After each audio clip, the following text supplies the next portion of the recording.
So, before the battery went out on the GoPro, yeah, I know, amateur mistake, I managed to get the rocker shafts out of the cylinder head. All the head bolts are undone, ready to go. I also, just spin around the other side,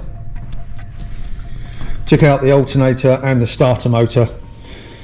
So the head's ready to come off, and then what we're going to do is we're going to flip the engine over and get the sump off.